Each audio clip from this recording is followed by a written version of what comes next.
Hey, what's up, ladies and gentlemen? This is your buddy, your pal, London Hawthorne, here with yet another movie review. I know it's been a while, but I'm back. I'm going to try and do reviews for all the movies I see.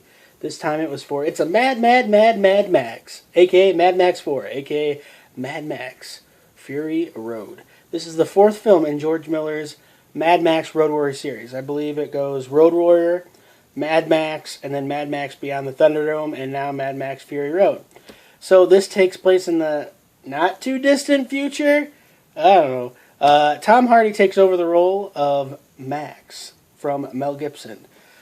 He is, a rugged guy who is on his own, who has learned, various things. He's a former cop who has had some treacherous, terrible things happen to him.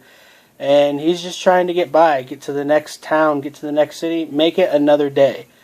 When he is kidnapped by these goons, these terrible, terrible people, and he's basically made to be a human blood bag. They intravenously connect them to their warriors who are ill, and they steal his blood. They put him on the front of the hood of their car, and they just have no regard for his well-being. So it's pretty intense. He encounters Charlize Theron's character, Furiosa, who is very mysterious. What is she doing? We find that, this is kind of a spoiler. You kind of find this out 30 minutes into the movie or so. She is smuggling these 5 women.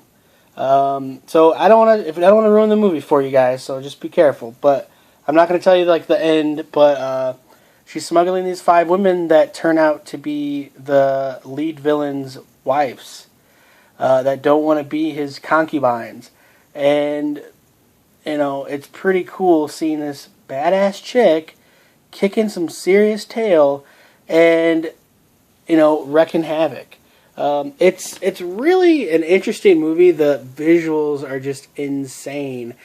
I'm sure there's a lot of CG, a lot of effects here and there, but this George Miller. He's got to be pushing 80 years old, and he's like, you know what? I'm gonna make the movie I wanted to make. He co-wrote it, he co-produced it, he directed it.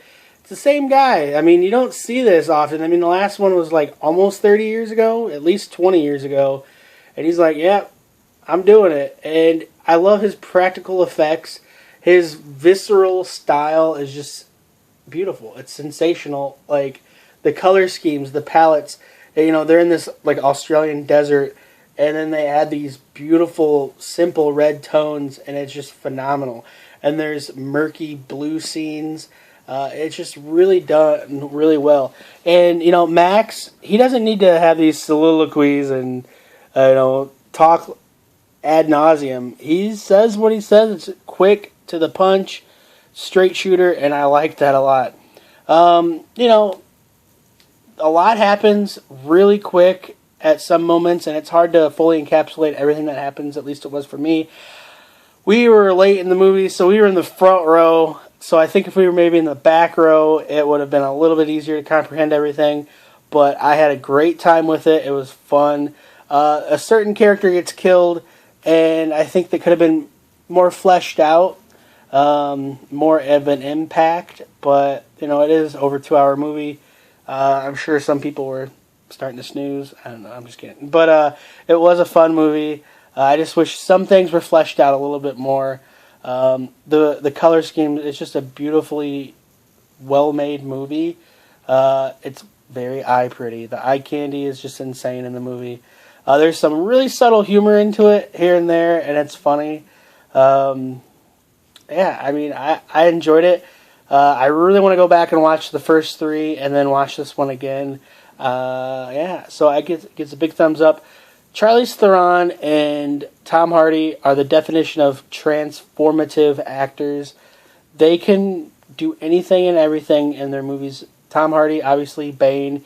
You can't help, there's a guy with a mask. You can't help but be like, a Bane. When Gotham is in ashes, then you have my permission to die. That kind of thing. And you look at Charlize Theron, she's Marty Jo Young, And Monster. I mean, she can do anything and everything, and she's a badass chick in this movie. And everyone's got a pivotal role in the movie. No one's just eye candy just for eye candy's sake. Even the 5 concubines kick some butt here and there. So it's pretty cool. I give it a big thumbs up. Yeah, wish you all the best. Have a great day. Follow me on Instagram, Twitter, Snapchat, YouTube at London Hawthorne. Subscribe to my YouTube channel. Thank you so much. And check out my other movie reviews. I have tons of them. I'm going to get back into it and start reviewing more and more movies. Thanks a lot.